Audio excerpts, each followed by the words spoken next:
Good morning, everyone, and welcome to the London Book Fair edition of the KnowTalks. The KnowTalks, which is an initiative between the UNDP, the United Nations Development Programme, and the Mohammed bin Rashid Al Maktoum Knowledge Foundation. Before we start with our first session, let me start with some housekeeping. So first of all, for the interpretation, if you wish, so the session will be held fully in English. However, if you wish to listen to us in Arabic, you can just click on the interpretation button, the globe, which is at the bottom of your screen, and choose Arabic. Also, please feel free to drop your questions in the Q&A box. You can start dropping them if you have any.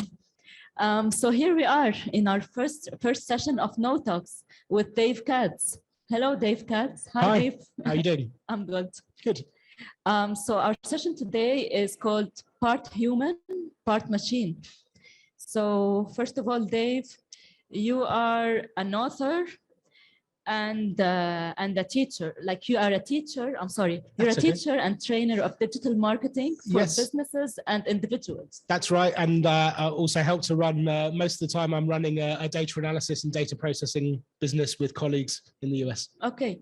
And you are also co-founder of Intuizi. That's right. And the Learning Doctors. That's right. Yes. Can you talk to us a bit? Yes, sure. So Intuizi is or as my American colleagues call it, Intuizi, is a data processing and data analysis business. So we work with large volumes of anonymized data, and we work with data sets to help businesses and to help organizations understand more about data, which I may touch on a bit later this morning. And the Learning Doctors is a group of facilitators. We work as educators and trainers. Most of the work we've done in the last couple of years, understandably, has been over web and webinars. In fact, this is the first time in 2.5 years that I'm face-to-face in front of some people, which is very exciting. I'm very, very happy to be doing that. And we've helped businesses and organizations to convert some of their learning for the last couple of years during pandemic times so that we can help educate people through digital means first. And you are obsessed with Intuizi being able to change the world. Yeah, why is that? I think we as a group of people, co-founders and people working on that business, we understand that there is more that can be done through data, and some of us may have started in advertising as a background and then have moved into other areas and understood that perhaps there is more that we can do. And again, I may touch upon some of that during the next half hour or so. Sure. So Dave, I know you have a presentation. Yep. So can you tell us, like, are we already human 2.0? What is human 2.0? Sure. Are we part human, part machine? What does it mean? What's the implication of that on the future? Yes, so these are all great questions, and this is really what I'd like to talk about this morning. So I can jump straight in if you'd like. Sure. Excellent. Good. So the title really, part human, part machine, I-Borg, you-Borg, we all Borg. What does it mean? So really it starts like most things do. It starts with a story. So it starts in the year 2000, and I was sitting in a friend's house waiting for him to get ready so we could go out actually to watch a football match. And I was sitting with his parents in their living room. And we were sitting in front of, making small talk really, but sitting watching television. And obviously given that this was really before flat screen TVs, the television looked a bit more like that one. And we were in front of the television and there was quite an interesting talk being given at that time by the head of research and development at IBM. And so this chap was talking about lots of things that he felt were coming up in the future. And obviously, as we're talking about the year 2000, the head of research and development at IBM was a very interesting person to be listening to when it came to talking about the future of technology. And he said something which really struck me and has stuck with me ever since. And for a long time, I kind of pondered it and thought about it. And maybe it's been something of the backbone to kind of parts of my career and everything I've done. He said that by the year 2020, and bear in mind this was year 2000, so 20 years away, by the year 2020, he said that we would become part human, part machine. which to me at that time sounded incredible. I thought, really, 20 years from now, we're going to be part human, part machine, according to this guy who really should know, head of research and development at IBM. And this was something I would say that pretty much blew my mind. I thought this is a really interesting and incredible thing to be saying. And I had a question, or actually quite a lot of questions. I was wondering really, what is he talking about? What does he mean when he says we're going to become part human, part machine? And I always grew up really a big fan of science fiction. As we spoke earlier, I was saying, science fiction has been something that I've kind of grown up with. And a lot of people, a lot of guys growing up in Western cultures of my age, probably familiar with some of the images that I might show now. So when we talk about part human, part machine, are we really thinking about, for example, Robocop, right? So a character who is physically augmented with machinery. He has bits of his body that have been replaced by machinery, bits of his brain that have been augmented with silicon chips. And even today, my kids, for example, love the Marvel movies, and they will know Iron Man, and they will occasionally watch YouTube videos of crazy people trying to create some of the stuff that Tony Stark has built into his Iron Man suit. And even actually outside of the world of science fiction, and in the realm of real science and real possibility, we have people like Elon Musk trying to develop actual neural networks, brain interfaces, machinery that sits within our brains, within our skulls, that allows us to interface directly with machines. So what did this man mean when he said part human, part machine? And does that change the very essence and nature of what it means to be human? So if we start to put silicon chips inside our heads, and we start to be able to interact directly with machines, do we stop being fully human? Do we start to become something, I don't know, slightly weird, unrecognizable, and different? Do we deviate away from what we know as human being, as being human, right? We would all be familiar with the kind of faces that are on the screen now. We all know people, men, women of all colors, races, religions, creeds, genders, ages. Would we be impacted upon if we were to become part human, part machine? So that's something I've really been thinking about quite a lot over the course of the last kind of 20 odd years or so, since I heard this guy from IBM talking about it. And I started thinking, well, really, what is it to be human? Are we talking really about more the brain and what we think, and how we operate, and the kind of the operating system that sits upon our kind of physical body, our physical being? When we talk about what it is to be a human, are we really kind of obsessing about the idea of consciousness and what that means, right? Or are we really kind of summing it up as, well, brain plus body in some formulation of those two things? And then we start to kind of go down other rabbit holes, and we start to think about animals, right? Animals have brains. Some animals we suppose have consciousness. What's the difference ultimately between those animals and ourselves? We elevate ourselves to being something other than animals. But are there similarities? Are there differences? Where do they blur? And if we kind of take one of those two, the brain and the body, if we just think about a being that perhaps unfortunately for whatever reason is lying on a hospital bed and perhaps might be described as brain with zero functions, does that entity become less of a human because there is no working brain involved other than for kind of certain kind of automated systems like breathing? What about if we look at it the other way around and we think about someone who is perhaps a brain locked into a body? So we may consider over the last 15, 20 years that one of the best examples of our human species was someone who was locked in. And we start to think about whether really humankind is about the kind of the nature of humankind is about being and about consciousness, about a body, about a brain, about the culmination of all these things.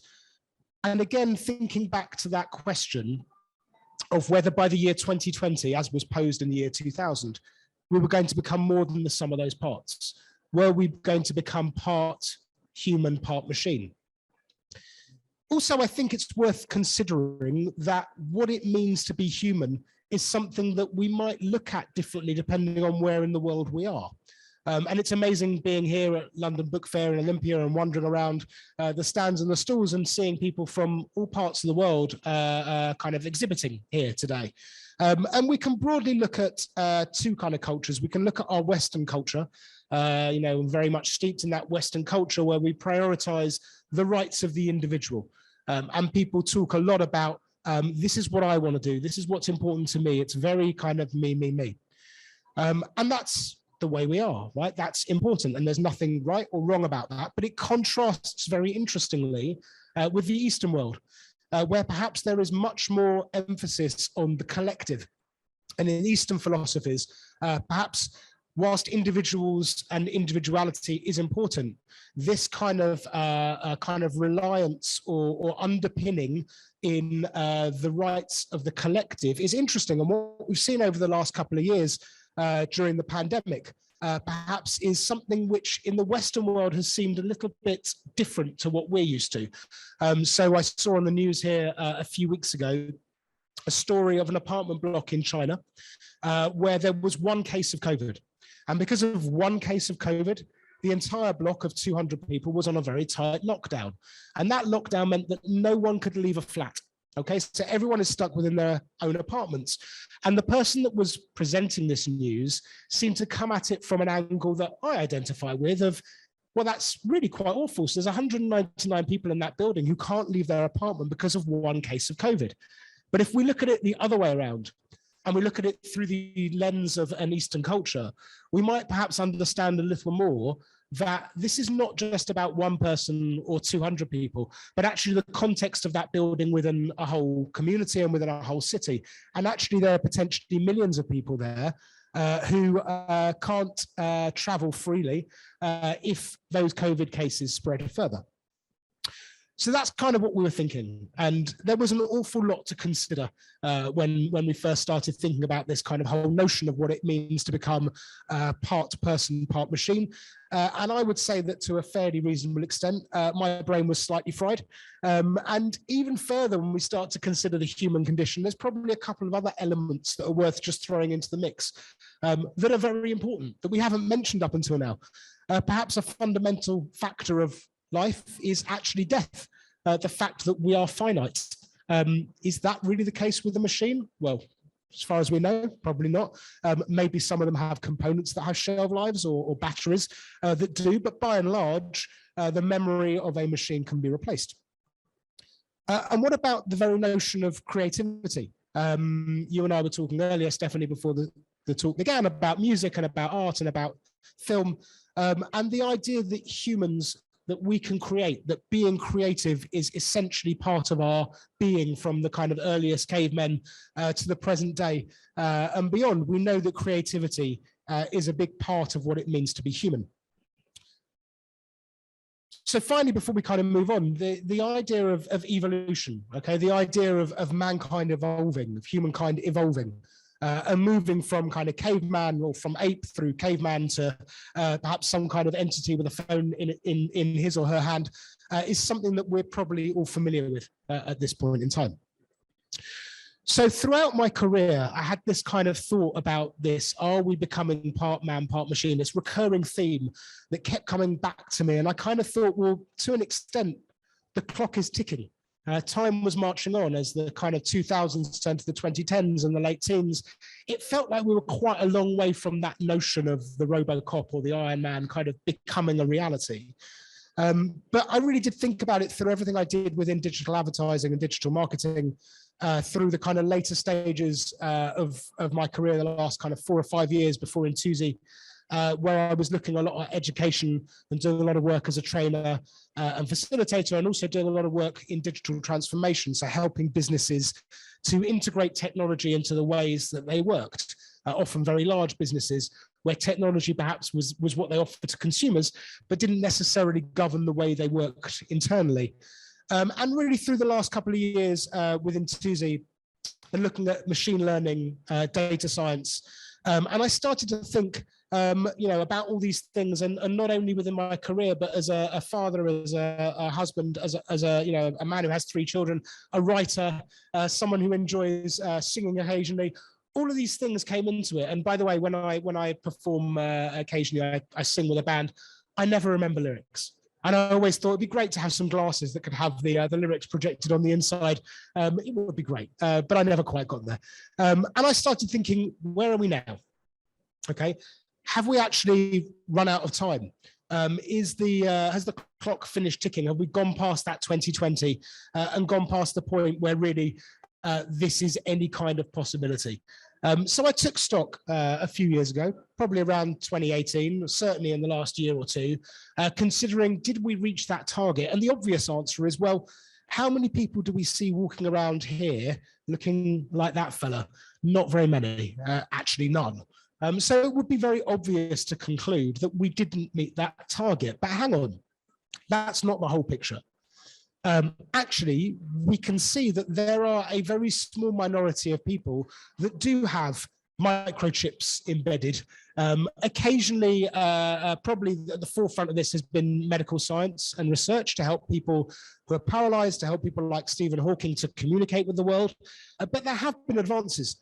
And if anyone wants to do a quick Google search for people augmented with microchips or something like that, you'll start to uncover articles going back even as early as 2013, 2014, and becoming more mainstream in the last 4 or 5 years. People having near field chips embedded in their hands so that if they get into the elevator in an office, they can swipe with their hand rather than get a card out. We certainly are familiar with some of those technologies because they're built into our phones. And we mentioned Elon Musk earlier, and it would be remiss not to mention him again, because we know that he's doing some research through at least one of his businesses into interfaces that can sit within the brain, and they're already being created, they already exist. So to an extent, are we nearly there yet? Well, we're not quite there at that point. But I did start to think, and as I do often, I kind of question, where are we? And I started thinking perhaps maybe there's a case to be said for perhaps I'm being a bit too literal. And maybe it wasn't just about the idea of having chips embedded in our brains. Perhaps there was something a little bit more to the concept of having our brains being part of the kind of the chips. And maybe there is something that's going on, that's been going on for the last 10 years or so, that's been happening kind of so slowly that we didn't really notice it on a day-to-day basis, that's worth investigating. And that thing really is the smartphone. And again, I want to kind of tell a story because I like telling stories. I think most things start with good stories. So this is a chap called Jeff. So Jeff is a colleague of mine. We work together delivering presentations and delivering educational sessions. He's someone that's worked with us in the Learning Doctors. And Jeff and I did a lot of work a few years ago for Google, helping to train some of their clients on things like programmatic advertising and digital transformation. And we would run these amazing 2-day programs. And what I'd like to talk to you about within the context of this particular presentation is something that would happen in the first hour. So at the beginning of the day, on a 2-day session, we would talk a little bit about ground rules. And one of the things we would often talk about is the distractions that we all have. And as we're sitting here, we can see, as people who are dialed in can't, but we can see lots of people walking around. Most of them have a phone in their hand. Many of them have a phone in their ear. Some of them have headphones in. There are lots of distractions today. So one of the things that we would have to try and do, we'd have to try and break people's concentrations a little bit. And Jeff did this in a brilliant way. He'd start off by saying something that the first time I heard him say it kind of shocked me, right? As a way of breaking people's habits when it comes to use of devices, because we wanted people to put their devices to one side for a couple of days, which is quite hard. So Jeff would say, right, everyone, I've got a confession to make, actually. I'm an addict. And when you say that in a room of 40 to 60 people, everyone does what you guys did. You kind of stop for a second and go, what? Sorry, what did you say? I'm an addict, okay? I'm sorry, I've got to confess, I have an addiction. I'm actually addicted to, and he would grab, I've got one somewhere, he'd grab his smartphone and he'd say, I'm addicted to my smartphone, right? And obviously everyone would kind of breathe a sigh of relief and he'd say, and I think you guys are too. Okay, we're all addicted to our smartphones. And actually, the next thing he'd say really kind of set a seed and made me think back to this whole idea of part man, part machine. He'd say the last thing a lot of us do at night is check our phones. And the first thing a lot of us do in the morning is check our phones. In actual fact, I bet most of the people that are here listening, probably within the first minute or two of the day, you check your phone. And I had a bit of a eureka moment. I thought to myself, that's quite interesting. So is there an extent to which our brains or part of what we do has been transferred somehow into these devices? That we are no longer just what we discussed earlier, the body and the physical brain. Perhaps there is some kind of augmentation going on. Okay, because phones really have, and I don't think it's the device itself, I think it's the way we use it, right? These smartphones have, to an extent, had quite an impact on the way we are. Okay, we know that they have an impact on the relationships between husband and wife, for example. We know, and we can see if we have children, the impact that they have on the development of the human brain, for better and for worse. And we certainly know that in teenagers, that kind of desire for approbation, approval through social networking can have some negative impacts and increased likelihood of depression. We know that the phone is fundamentally changing the human experience. And I don't think it's just the phone. I think it's what underpins it, what it represents, how we use it. But I think the phone is a good proxy for kind of understanding the way in. So do silicon chips already change the fundamental nature of human experience? I would say yes. I would say let's start off thinking about the obvious, okay? So we have our photos, our memories, right? The videos of the things that we've done. Most of us sitting listening to this today probably remember a time before smartphones. And some of the earliest memories we have, interestingly enough, are things that we don't necessarily directly remember. They're actually photos of the things that we remember. So photos and videos and memory are important. But actually, for those of us that have had smartphones welded to our hands for the last kind of 3, 4, 5 years, taking photos of things has become second nature. And when you get those reminders through social networks of the things that you did last year or 3 years ago or 5 years ago, it's always great to say, oh, I did that. That's interesting. Of course, behind that, there's an algorithm that's potentially optimizing the memories that are surfaced to you according to how much engagement they got on social media, which in a way is also interesting. Okay, but as a communication device and as a memory aid, these phones are helping to augment our memories. We could also say, as well as our memories, I skipped over communications. It's a tool primarily for communicating with other humans, right? So as you mentioned, I've started a business. I didn't say that actually that business, Intuizi, there are 4 of us that are co-founders. I've met one of them, right? I've never met the other 2. Actually, I've met one of them 5 or 6 times. The other 2, I don't even know if we've ever been in the same country as each other. And yet we meet every day through digital devices, which is incredible. The mobile phone itself is part of the tapestry, part of the network that helps keep the internet and our usage and enjoyment of that free. Okay, so part of the way that we behave is understood through mobile devices. And then some of that data is potentially anonymized, and companies can use that as a way to ensure that the right ad is served to the right person without undermining in any way their personal privacy or their personal data. That's something that we are doing with the Intuizi business. We also use the phone as part of our entertainment infrastructure. So I'm sure those of us who have Netflix or Amazon Prime or Spotify are used to the fact that discovering new movies, discovering new music is largely done through algorithms that will suggest to you things that you might like, that are largely based on the things that other people that like the things that you like already like. Okay, so that's amazing. That's incredible. That's part of the sum of human experience, right? Everyone being part of this whole kind of wheel, this whole kind of amazing kind of spiral of keeping things moving and making sure that as individuals, our experience is improved by the experience of other people, which again, through these devices. And we'll move on in a moment to kind of to looking at how that's kind of impacting on kind of the future. And finally, I guess, kind of planning, diary management. I know that I only turn up to a place when my diary tells me that I need to turn up there.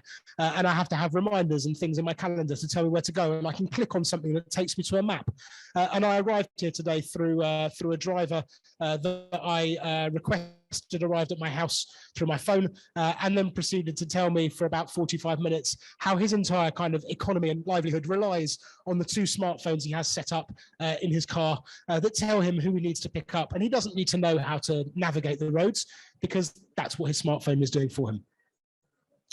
So I started thinking, this is interesting. And maybe I have already outsourced some of my thinking.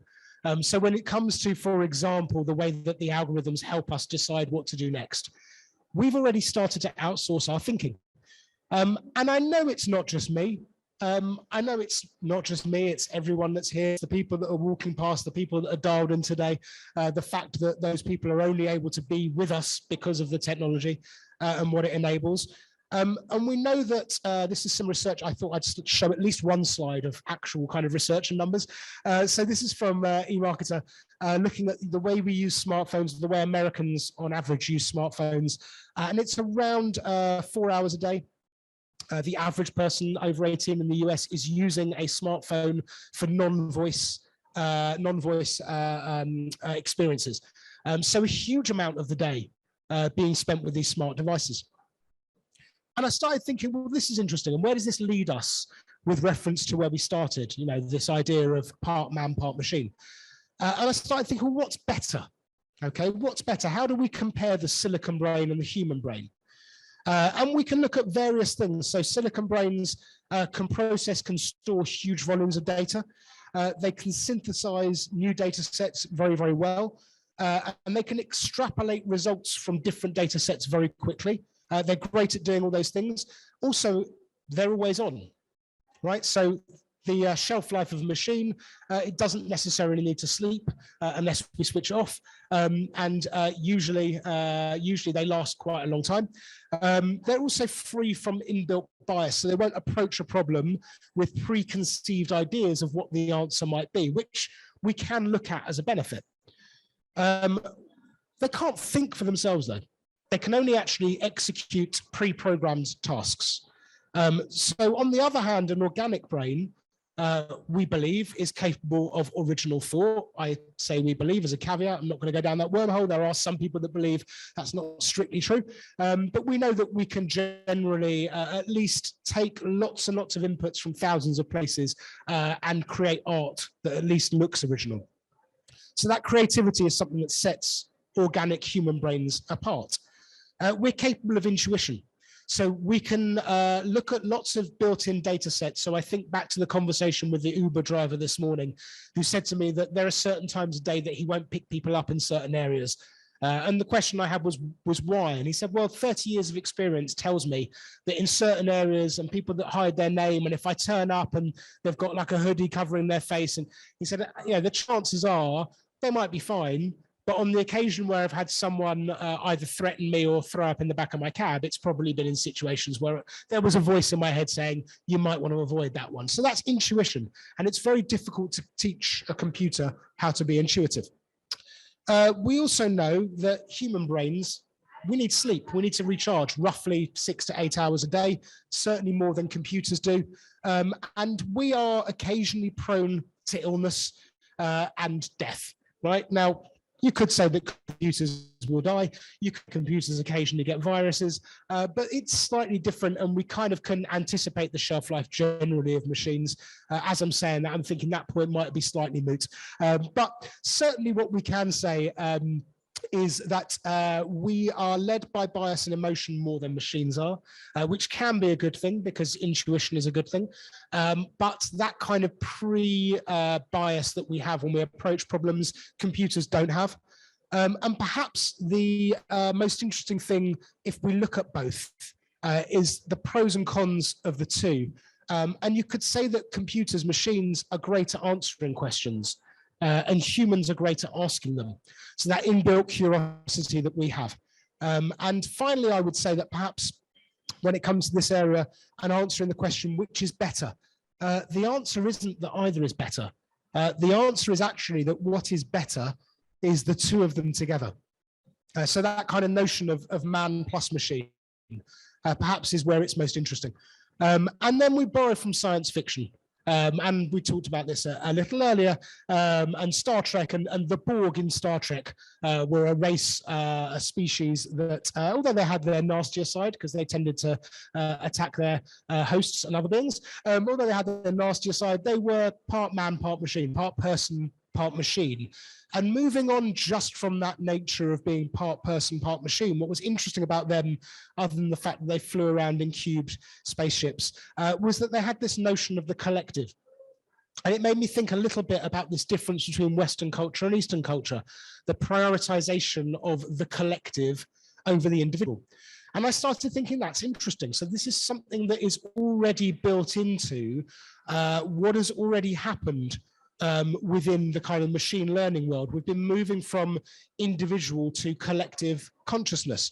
And it's something we looked at within education, and it's something we've looked at within technology. So we already mentioned things like Amazon with their recommendation engine for books, which has moved into other areas. Netflix recommendation engines, even LinkedIn or Facebook recommends who we might want to know, which is really interesting. So the machine leading us to kind of human organization. And kind of before we wrap up, and there's a few more things I'd like to touch on. One is really where this goes in the future. And one of the things that we do with our Intuizi business is we look at where businesses can benefit from understanding large anonymized data sets, merging them together in a way that doesn't undermine privacy. So we're looking at both that kind of Western ideal of the right of the individual, as well as the kind of the Eastern philosophy of learning from the collective. And a couple of the projects that we've been asked to get involved with over the last year or so really kind of interest me in terms of the way that they benefit us in the future of mankind. And one of them I think is very clear to me is about town and country planning. So the city of the future can understand from the collective data. So understand from all the data that's potentially collected from individuals and the synthesis of that data, and understanding, for example, geospatial migration. So where do devices go as a proxy for understanding the person at different times of day? So if, for example, in the city of the future, there's a location that's a retail location, like a shopping center, or a recreational location, like a swimming pool or a cinema, where do devices tend to go next? Are there particular restaurants that are appealing for devices that fit certain profiles? So perhaps that's parents with young children may prefer one restaurant over another. Do we need to put those restaurants in different locations? Would they benefit from being built here rather than there based on where devices travel?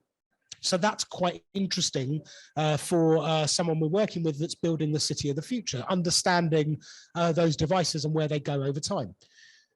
We have another conversation which I think is fascinating and even more kind of to the benefit point. So I have a friend who's a university researcher, one of the universities in the UK, and he asked me a while ago whether I might be able to help him with one of his research projects. So they are able to access data from a national health service. They're able to access travel data. And we're able to help him synthesize and process that data and marry it with other data that we have on anonymized devices.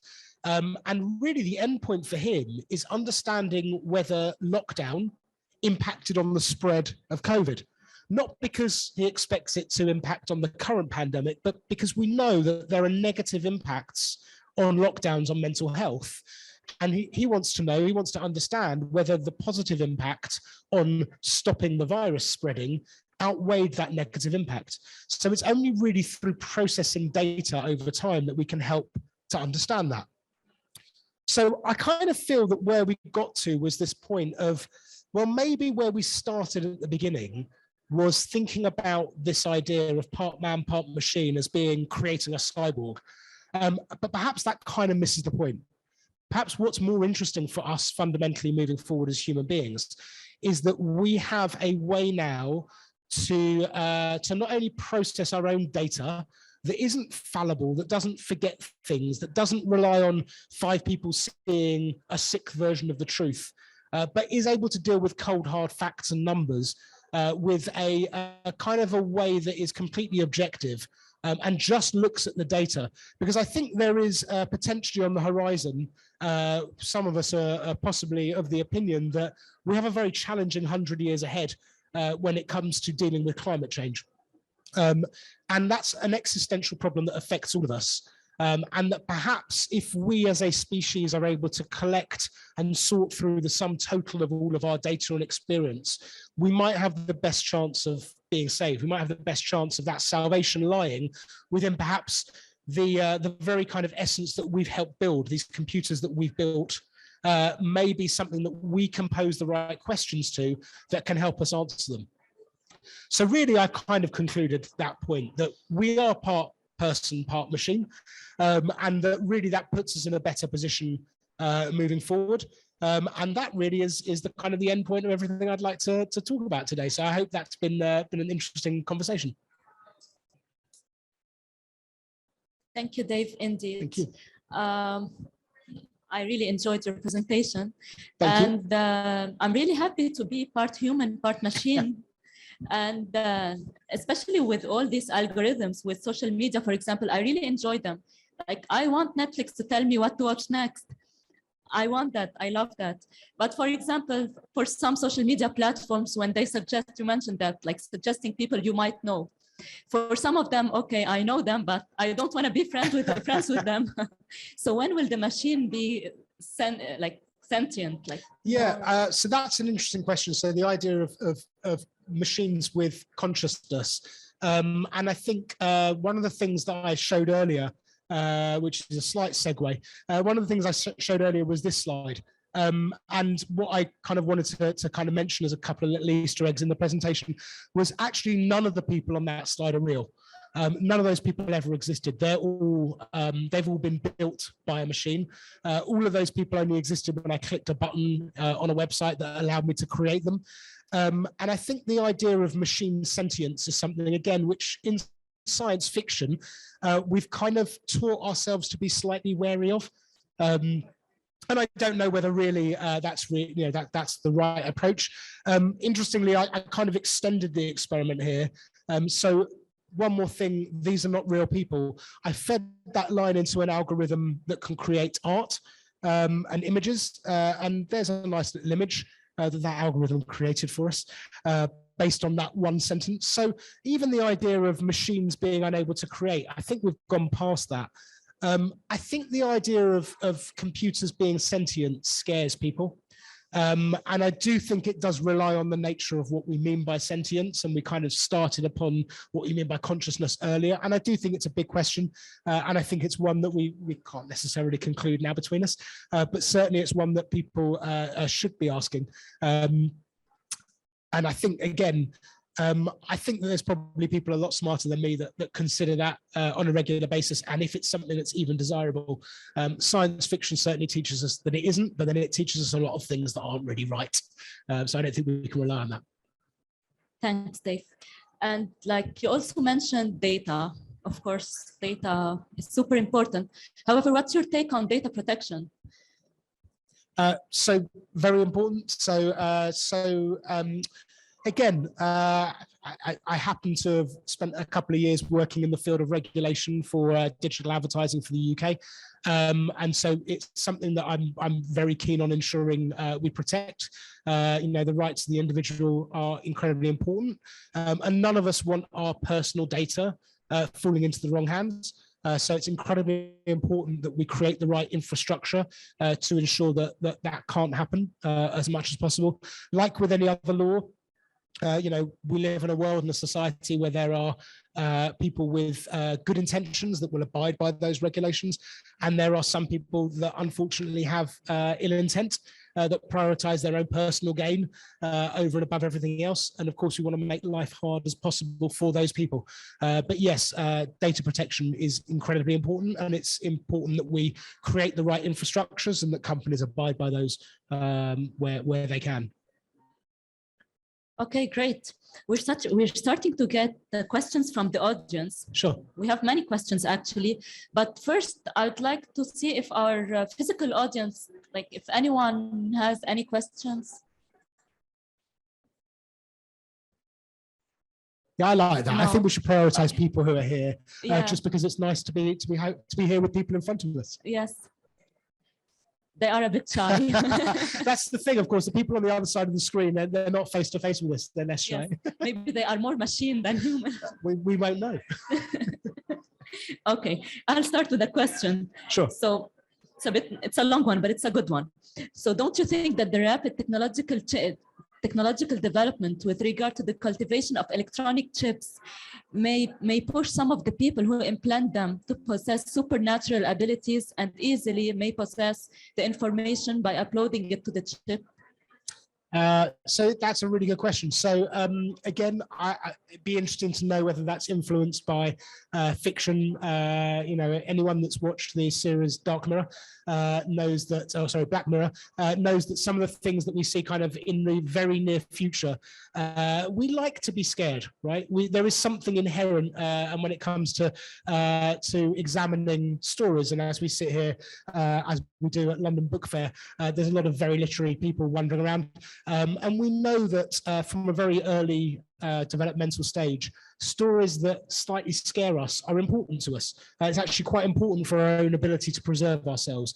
So go back to the question, yeah, if we are going to live in a society where some people are augmented by silicon chips and some are not, the ones that are might have certain advantages. You know, anyone that has ever been, for example, into a casino and knows that someone that can quickly calculate odds is at an advantage. And if you have a computer chip built in your head, you know, not that I'm necessarily too worried about the longer term livelihood of a casino, but there we go. It might even the balance a little bit between the person and the house. But it's not just about that, of course. It's about walking into any situation knowing more than the other people around you, and maybe we have an augmentation from silicon that kind of helps us with that. We do have a question. Yes. Yeah. Wait, just a second. How soon do you think this will be happening? Sorry, so the question is, how soon do we think it would be happening before? Yeah. So at a small scale, it's already happening. So at a small scale, we know. Is it going through like clinical trials or? Yes, so certainly through medical applications. Okay. So for example, Stephen Hawking had a voice box that was implanted that was entirely controlled by his brain. And we know that Elon Musk, one of his businesses, has been developing what he calls the neural ace, which sits within the brain. I see. So do you believe that microchips will help the brain to operate much more quicker and faster? How about the physical activities as well? Could it have any impact on that side? Yes, so more the kind of the bionic side. So yeah, I think if we think about some of those examples from fiction, right, from science fiction, you know, the earlier examples where we think about first and foremost the way that we become as human beings, kind of part person, part machine, is often through kind of chips helping us think. But certainly if you look at kind of some of the characters I showed earlier, like the Robocop or the Iron Man, it's also about the physical. And I think that there are already examples. They're very limited, and they're generally aimed towards people that have had some kind of accident. Certainly the actor Christopher Reeve, that's an incredible story of someone who actually played the part of Superman, who later in life was unfortunately in a position where he was paralyzed from the neck down. And technologies, he drove the adoption or development of technologies that could potentially help him.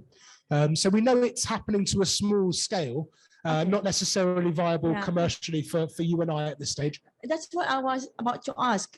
Legalization and commercialization of those microchips, who would be the control and the governance on such kind of microchips?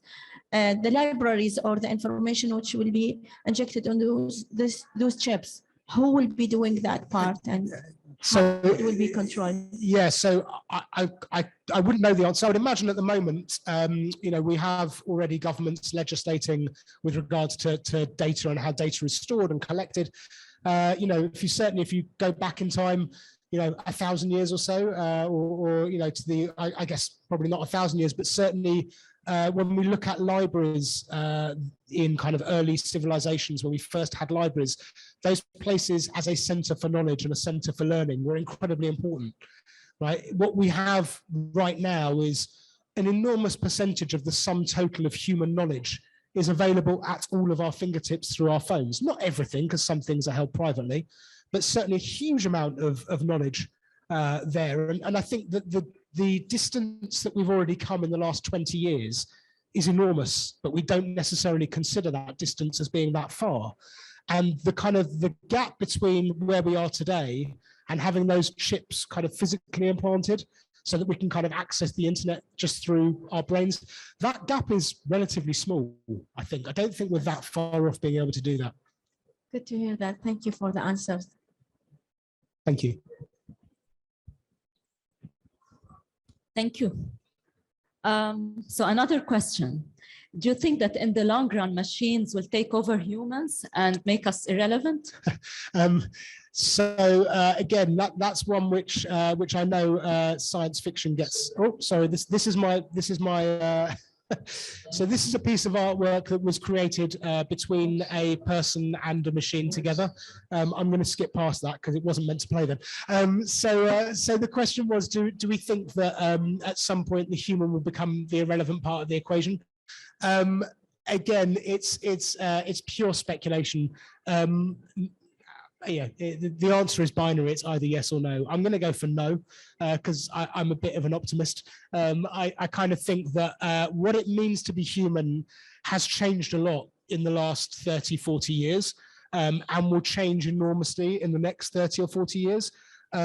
I don't think that we're ever going to be replaced entirely. Whether we become purely the conscious bit that is moved around by some kind of a robot being. Again, I don't think we're going to get to that point, but who knows? It's a very speculative question. Okay. In which part do you think we should invest more, in our part human or our part machine? And what's the equilibrium? Okay, so I think that there's a lot to unpack there. I certainly think that as in our Western societies, although we value the individual very highly, a lot of people don't invest enough time in looking after themselves from a kind of a mental point of view, from a spiritual point of view, from a physical point of view. We're kind of always on, we're running as fast as we can to do as much as we can. And I don't necessarily think that's optimal. I'm not entirely sure that answers the question. I think the question was more around where do we invest more? Certainly, I think it takes both parts to be working at an optimal level. And there is a huge amount of development that's happened in the kind of machine space. Obviously, human evolution has happened at a much slower pace. We are kind of very slow to evolve. But if you look at the last 100 years, certainly, the last 30 years, definitely, there's been a lot of movement and a lot of change. But I think that as we shape the nature of what machines can do, there's a feedback to how we behave. And I think that's kind of the sum part of a lot of what we've been talking about this morning, is that we change the nature of what we're capable of through the machines that we create and what they become capable of. So as we ask questions, answers come up, which then prompt more questions. And we create the technology that enables us to answer those. Okay. So back to collective consciousness. Yeah. For microchips, how do we ensure that their use will be moral, will be ethical?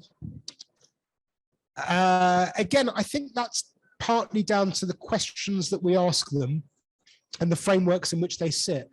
Because if you scroll forward to a kind of a negative impression of what a future might look like with AI, you get to films like Terminator, which by their very title obviously are not going to be that good for humankind. But I don't think that that's really where we'll head. I think the reality is that that most people are asking, most people that are in a position where they are working on a day-to-day basis in helping to shape what our future could be like with machines, are asking interesting, positive, good, ethical questions. We wouldn't necessarily know if they weren't. And Terminator is not the only kind of example in science fiction of where things go horribly bad.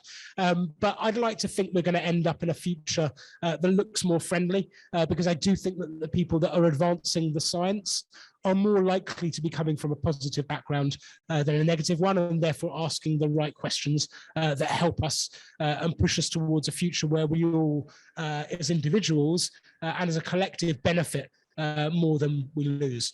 You know, and even the negative stuff that we do see, the negative kind of impacts of things like social media, once we become aware of them, the people behind ensuring that they are moving forward, they want to eradicate those bad things because it's in their interests to make sure that the platforms that they build are increasingly popular and increasingly to our benefit.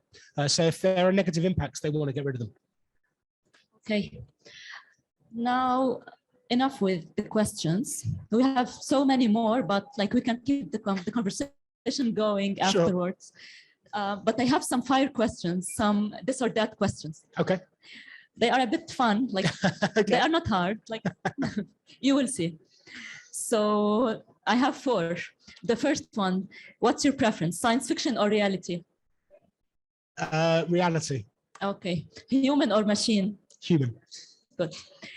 Good future or bad future? Do I think there'll be a good future? Yes, yes. That's, again, I'm an optimist, so I like to think good. Yeah. I like your answer. Me too. Singing or KnowTalks?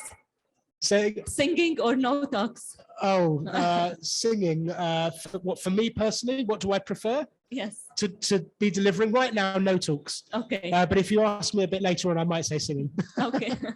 We need both. Okay. We need both, absolutely. Thank you, Dave. That was a great session. You're I very really welcome. enjoyed it. Thank you. You so much.